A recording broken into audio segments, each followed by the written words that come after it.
This is the news in brief from the United Nations. Nigeria's youngsters are under the most pressure to succeed globally, the UN Children's Fund UNICEF said on Thursday. According to an international survey conducted jointly by the UN agency and Gallup, 1 in 6 15 to 24-year-olds in Nigeria often feel depressed, have little interest in doing things, or are worried, nervous or anxious.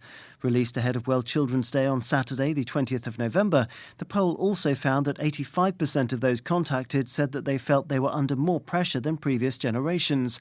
This is the highest percentage of all 21 countries surveyed, with young Lebanese a close second.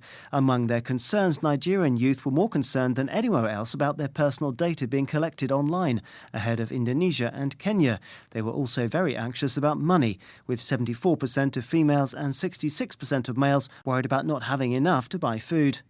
The international community must remain engaged in Afghanistan to help the country's people, because abandoning them now would be a historic mistake, the UN's top official in Kabul has told the Security Council. Deborah Lyons, UN Special Representative and head of the UN Assistance Mission in Afghanistan, UNAMA, also warned that the grave economic crisis in the country was likely to be a boost to extremist actors and the illegal drugs trade. She also explained that the de facto Taliban rulers who seized power on the 15th of August have not prevented the expansion of so-called Islamic State. They are now present in nearly all of Afghanistan's 34 provinces.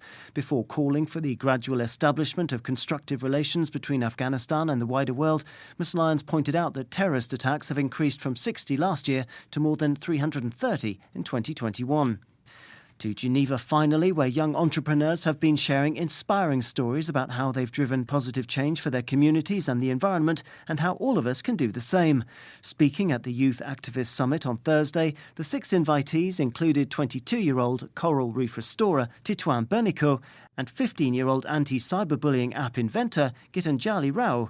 Ms. Rao, who is also Time magazine's first ever Kid of the Year, explained to the audience in the Swiss city that her smartphone app, which is called Kindly, was designed to make bullies reconsider sending or revising potentially hurtful messages online. Using machine learning algorithms, it basically identifies words or phrases that could be considered bullying. When someone's texting, when someone's sending an email, anything really, even on social media. And it's able to almost act like the spell check of bullying.